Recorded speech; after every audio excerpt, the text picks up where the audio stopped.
Hello बच्चों, आप सब कैसे हैं? मैं उम्मीद करता हूँ कि बहुत अच्छे होंगे। बच्चों, हमारा 11वीं क्लास का चैप्टर नंबर 5 चल रहा था, भारत में मानव पूंजी निर्माण।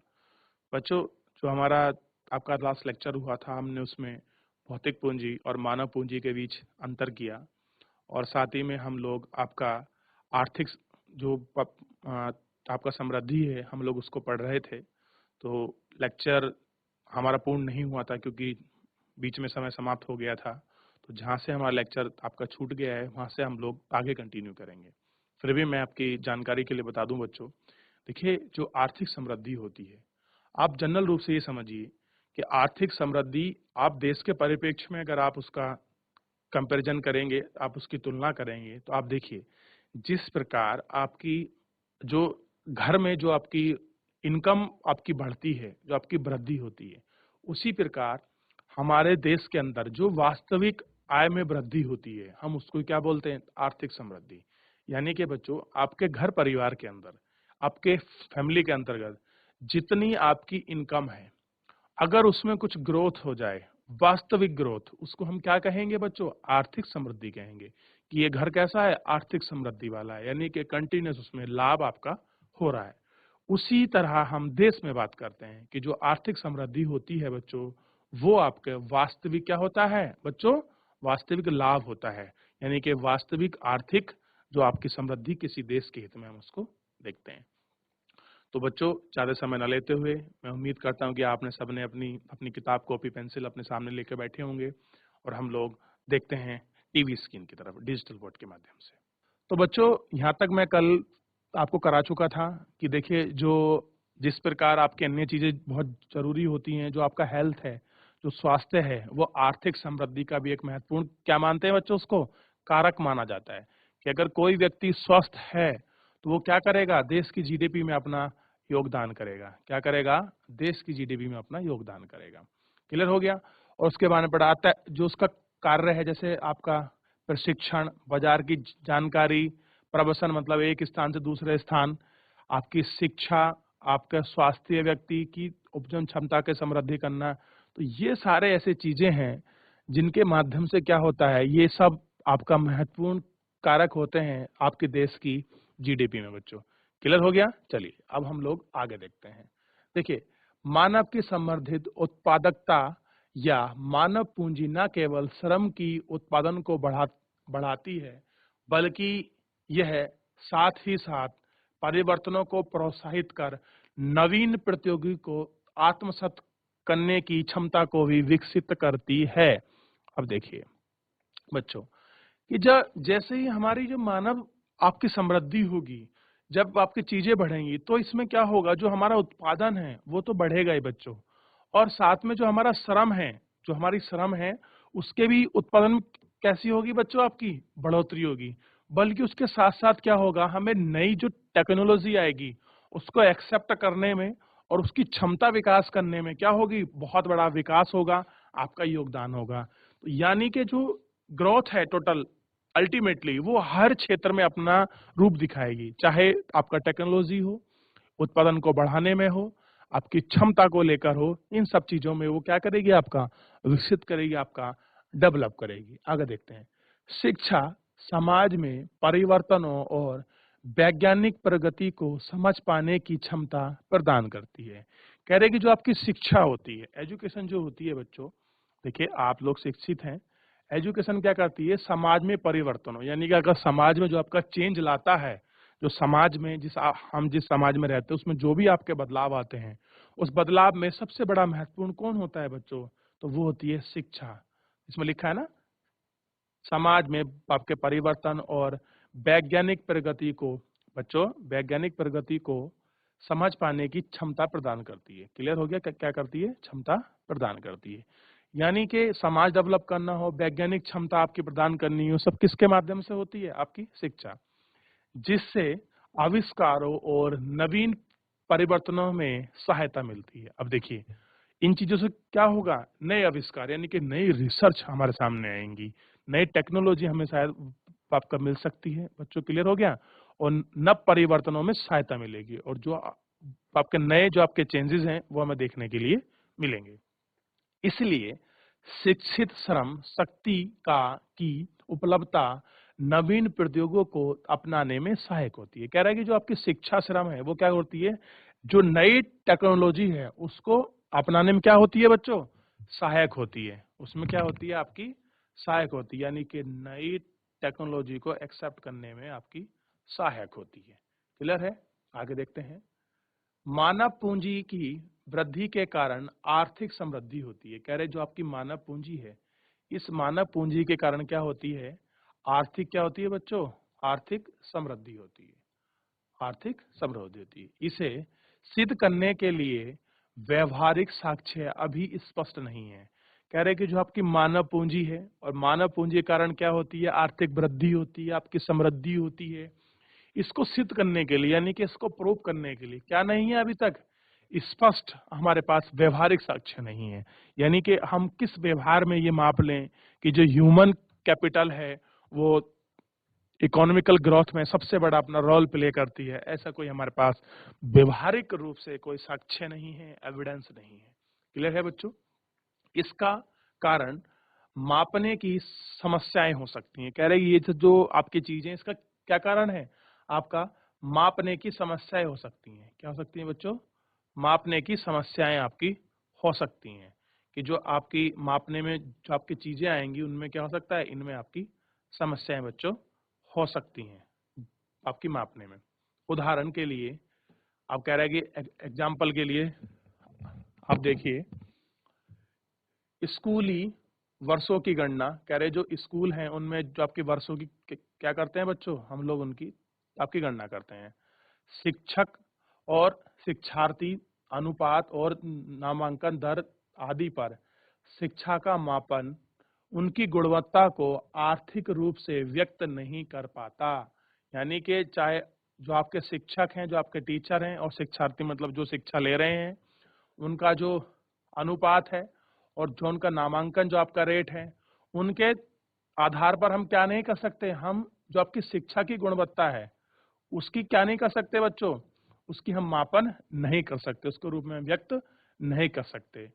इसी प्रकार स्वास्थ्य सेवाओं पर मौद्रिक व्यय, बच्चों किसका है, जो आपकी हेल्थ सेवाएं हैं, शिक्षा पर मौद्रिक व्यय, जीवन प्रत्याशा तथा मृत्यु दरों, देखिए बच्चों, इसी प्रकार स्वास्थ्य सेवाओं पर मौद्रिक व्यय यानी कि जो आपकी हेल्थ पे जो आपकी पैसा लगता है, आपके स्वास्थ्य पे जो पैसा खर्च होता है, और जो आपकी जीवन प्रत्याशा है तथा मृत्यु दरों आदि से देश की जनसंख्या के वास्तविक स्वास्थ्य का स्तर नहीं ज्ञात होता है।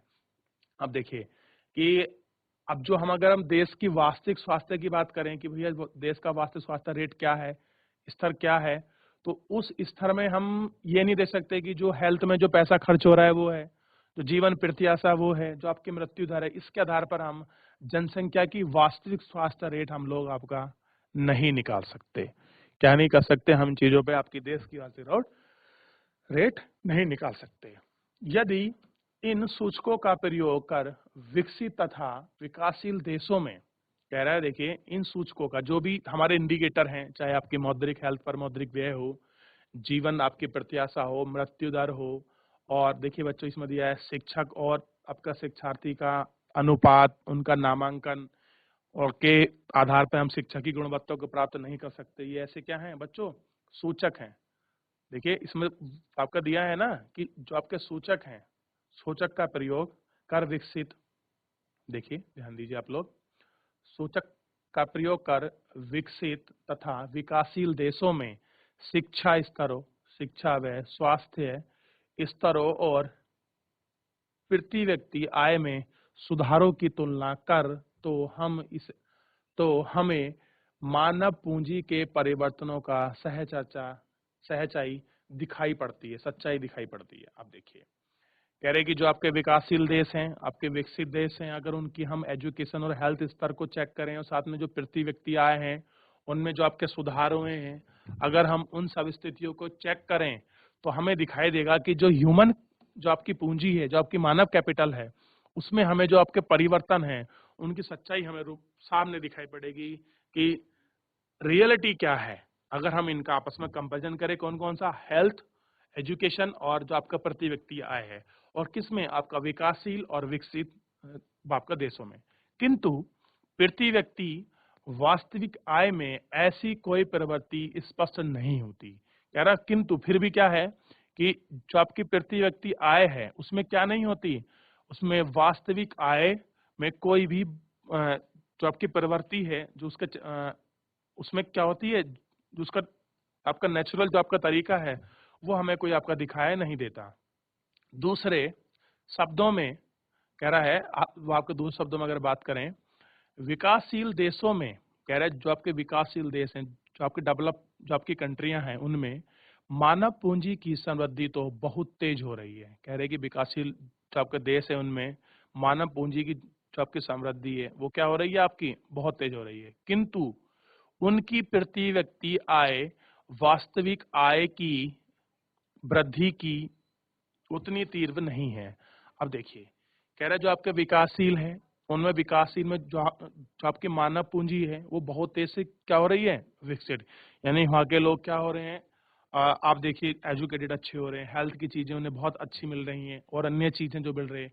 लेकिन प्रति व्यक्ति जो वास्तविक आय है बच्चों, क्या है जो आपका प्रति व्यक्ति जो वास्तविक आय की वृद्धि, यानी कि जो प्रति व्यक्ति के आय में जो आपकी वृद्धि होनी है वो उतनी कि क्या नहीं है बच्चों, आपकी उतनी तीव्र नहीं है। यानी कि उसमें उतनी वृद्धि नहीं है जितनी कि उसमें होनी चाहिए।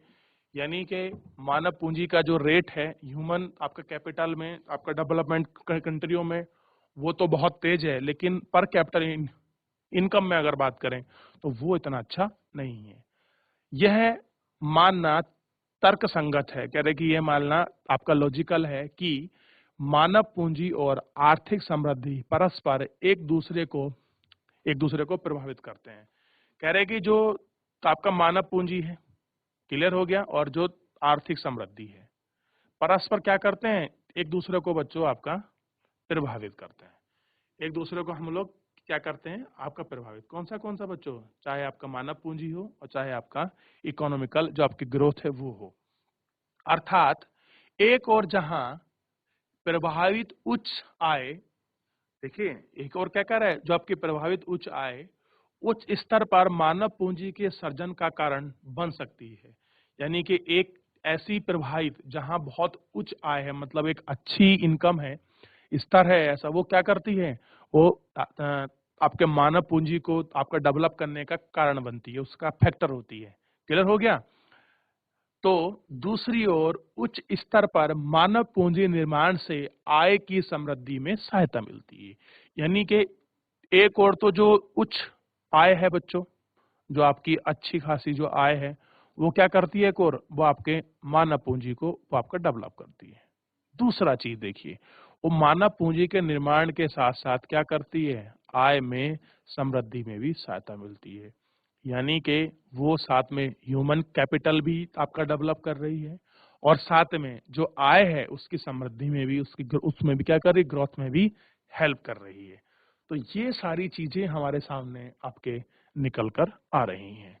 किसके माध्यम से, हम ये देख रहे हैं कि जो आपकी चीजें हैं वो किस प्रकार जो मानव रूप अगर आप डेवलप करेंगे तो जो ह्यूमन जो कैपिटल होगी वो आपका ह्यूमन कैपिटल किस तरह जो आर्थिक ग्रोथ है उसमें अपना रोल निभा रही है, या कौन कौन से ऐसे अन्य कारक हैं जो हमारे सामने निकल कर आ रहे हैं। क्लियर है बच्चों। और हम लोग ये कंपैरिजन देख रहे थे अंडर डेवलप कंट्रियां और आपकी डेवलप कंट्रियों में। ठीक है, चलिए आगे हम लोग देखते हैं।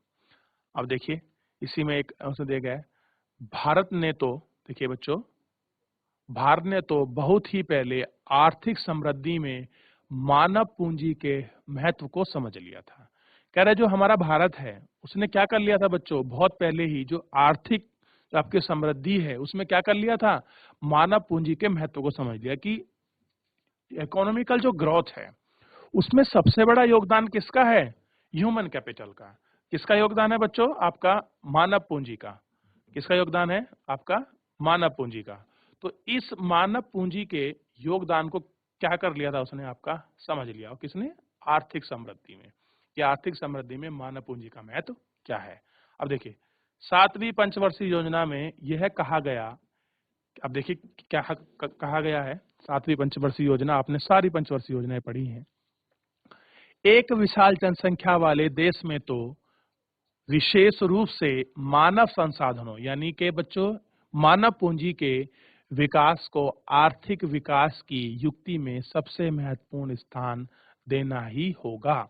यानी कि ये हमने क्या बात करी है, देखिए सातवीं पंचवर्षीय योजना जब आपकी आई तो हमने उसे पता लगा कि भैया जो हमारी एक विशाल जनसंख्या है, हमारे पास बहुत बड़ी एक जनसंख्या है और उस जनसंख्या को हमें क्या करना है, मानव संसाधन यानी कि मानव पूंजी के रूप में विकसित करना है। और इससे क्या होगा, आर्थिक विकास में क्या होगा, वो आपका युक्ति होगा, सो सहायक होगा। क्लियर हो गया बच्चों, क्या होगा, सहायक होगा। अब देखिए ये सब चीजें हैं, इनमें महत्वपूर्ण होगा। आगे देखते हैं। उच्च शैक्षणिक और प्रशैक्षणिक पाकर एक विशाल जनसंख्या अपने आप में आर्थिक समृद्धि को बढ़ाने वाली परिसंपत्ति बन। अब देखिए कह रहे हैं कि जो हमारी इतनी बड़ी संपत्ति है, जो इतनी बड़ी जो आपकी हमारी अपनी जनसंख्या है, उस जनसंख्या को अगर हम मानव पूंजी के रूप में विकसित कर दें तो उसका जो आर्थिक ग्रोथ हमें मिलेगी वो बहुत ज्यादा होगी। उसके लिए हम क्या करेंगे, उचित शिक्षण यानी कि अच्छी शिक्षा की व्यवस्था, साथ में प्रशिक्षण, उसको ट्रेनिंग देकर अगर हम अच्छी शिक्षा दें, अच्छी ट्रेनिंग दें तो क्या होगा, एक बड़ी जनसंख्या को अपने आप में आर्थिक समृद्धि पाने वाली एक क्या बन जाएगी, परिसंपत्ति यानी कि एसेट बन जाएगी। क्या बन जाएगी, संपत्ति बन जाएगी। साथ ही यह छवि देशों में सामाजिक परिवर्तन में भी क्या होगी, सुनिश्चित कर देगी। यानी कि बच्चों अगर हम इतनी बड़ी जनसंख्या को अगर हम एजुकेशन दे दें, उसको ट्रेनिंग दे दें, उनको प्रशिक्षण कर दें काम के लिए, कार्य कौशल के लिए, फिर क्या होगा, फिर तो वो जितनी भी आपकी जनसंख्या है ह्यूमन कैपिटल बनेगी, रिसोर्स बनेगी। उस रिसोर्स बनने के माध्यम से वो क्या करेगी, अपना आर्थिक विकास करेगी, आर्थिक समृद्धि बढ़ेगी। और आर्थिक समृद्धि बढ़ेगी तो उसकी परिसंपत्ति, जो उसकी एसेट है, जो उसका पैसा है, वो आपका बन जाएगा। यानी कि हमारे सामने यही समस्या थी सातवर्षीय पंचवर्षीय योजना में, कितनी बड़ी जनसंख्या को अगर हम शैक्षणिक और प्रशिक्षण आपका दे पाए तो आर्थिक ग्रोथ जो होगा, जो हमारी इतनी बड़ी आर्थिक ग्रोथ होगी, उससे एक बहुत बड़ी हमें संपत्ति बनने में, परिसंपत्ति एसेट के रूप में हमें मिल जाएगी। बच्चों क्लियर हो गया। अब देखिए, अब इसमें कुछ डाटा दिया गया है बच्चों, आपका शिक्षा स्वास्थ्य क्षेत्रों में विकास के चुने हुए सूचक यानी कि आपके इंडिकेटर हैं। इसमें देखिए क्या दिए गए हैं आपके, इसमें कुछ विकसित इंडिकेटर दिए गए हैं। अब हम लोग इसको देखते हैं। इसमें विवरण है, वास्तविक प्रति व्यक्ति आय दी गई है, अशोषित आपकी मृत्यु दर प्रति हजार, शिशु मृत्यु दर जन्म के समय, आपकी जीवन प्रति आशा पुरुष की अलग, महिला की अलग। अब देखिए सबसे पहले हम इसको यहीं देखते हैं, ये क्या है, आर्थिक सर्वेक्षण विभाग वर्षों के लिए वित्त मंत्रालय भारत सरकार। अब देखिए इसमें एजुकेशन और हेल्थ जो आपके सेक्टर हैं उनके लिए जो आपके विकास के लिए आपके कुछ चीजें चुनी गई हैं कि हम अगर शिक्षा को डेवलप करें और हेल्थ सेक्टर को डेवलप करें तो उसके कुछ इंडिकेटर हैं, हमें उनको आपको देखना है बच्चों। चलिए देखते हैं बच्चों। इसमें दिया है आपका विवरण यानी कि जानकारी प्राप्त कराइए हमें। इसमें देखा है वास्तविक प्रति व्यक्ति आय। अब 1991 में हमने वास्तविक प्रति व्यक्ति आय को देखा तो ये कितनी थी बच्चों, इतनी थी। वार्षिक वास्तविक प्रति व्यक्ति आय रुपए में कितने रुपए थी, 7,651 रुपए। जबकि 1981 में क्या हुआ, इसकी रेट में आपकी वृद्धि हुई, 7,651 से कितना होगी, 12,174 रुपए। ठीक। 91 में हमने देखी 1991 में तो आपकी 15,748 हो गई और 2001 में कितना हो गया, 23,000 आपकी 95 रुपए हो गई। जबकि 2016-17 में कितनी होगी बच्चों, 77,600 आपका 59 क्या हो गई, ये इनकम हो गई। कितनी होगी बच्चों, प्रति व्यक्ति आय, पर कैपिटल इनकम की इसमें बात हो रही है। ठीक। तो यानी कि हमने 91, 81 क्लियर हो गया। 2001 यानी कि 10 साल के अंतराल पे हम लोग क्या कर रहे हैं, हमने इसका आकलन किया। जबकि यहाँ हमने 15-16 साल के अंतराल पर इस चीजों को हमने देखा कि कितनी व्यक्ति के जो टोटल जो इनकम है उसमें कितनी वृद्धि हुई। मतलब 10 साल के अंदर उसकी जो प्रति व्यक्ति आय थी उसमें कितना हमें ग्रोथ आपका देखने के लिए मिली, कितना हमें डेवलपमेंट आपका देखने के लिए मिला। ठीक है, आगे देखते हैं अशोषित मृत्यु दर। अब देखिए यहाँ क्या थी, मृत्यु रेट क्या था 1951 में 2.51 यानी कि 25.1 था, फिर ये बहुत घटा 12.5 हो गया, और आपका 1991 में क्या हो गया आपका 9.8, फिर 8.1, आपका 6.1। यानी कि जैसे जैसे आपकी प्रति व्यक्ति आय बढ़ी तो लोगों में क्या हुआ, यहाँ जो आपकी डेथ रेट थी, जो आपका मृत्यु दर था प्रति हजार में, क्या था बच्चों, जो आपका प्रति हजार में जो आपका मृत्यु दर था उसमें निरंतर 10 साल के अंदर आपकी कमी आती क्या हो गई भोले, देखिए क्या हो गई, इसमें शुरू हो गई लगातार, इसमें जो आपकी कमी आनी क्या होगी बच्चों, शुरू हो गई। क्लियर है। अब देखिए आपका शिशु मृत्यु दर 51 में 1991 में कितनी थी 146, जबकि 10 साल के अंदर में इसमें कितना परिवर्तन आया बच्चों, ये कितना हो गया 110, और फिर 10 साल के अंतर्गत इसमें परिवर्तन आया 80, फिर वो आपका 63 और 33। यानी कि जैसे जैसे आपका हमारी जो हम प्रति व्यक्ति आय थी वो बढ़ी, उसके बढ़ने के साथ साथ हमारे जो डेथ रेट है उसमें भी कमी आई, और जो आपकी मृत्यु दर है उसमें कमी आई, और दोनों में बच्चों शिशु मृत्यु दर में भी और ओवरऑल आपकी जनसंख्या में भी। अब देखिए यह है आपकी जीवन प्रत्याशा। पहले पुरुष जो आपका पुरुष था 1951 में वो लगभग 37-38 साल आपका जीता था, और महिला 36 साल। लेकिन जैसे हमारा स्वास्थ्य सुविधा अच्छी हो गई और हमारी शिक्षा सुविधा अच्छी हो गई तो ये रेट आपका बढ़ने लगा, 51 में आपका 54 पहुंच गया, ये भी 54, फिर ऐसे धीरे धीरे बढ़ता चला गया, और आज की तारीख में 67 ईयर आपका पुरुष जीता है और 70 साल आपकी महिला जीती है। और बच्चों ये प्रश्न भी आपसे कहीं भी आपके परीक्षाओं में या अन्य चीजों में आपकी जानकारी के लिए पूछा जा सकता है कि जीवन प्रत्याशा किसकी अधिक होती है, महिला पुरुष की तुलना में। तो आप कह सकते हो कि जीवन प्रत्याशा महिला की अधिक होती है पुरुष की तुलना में। देखिए आपका दिखाया गया यहाँ कितनी है महिला की 70 वर्तमान में, और पुरुष की 67।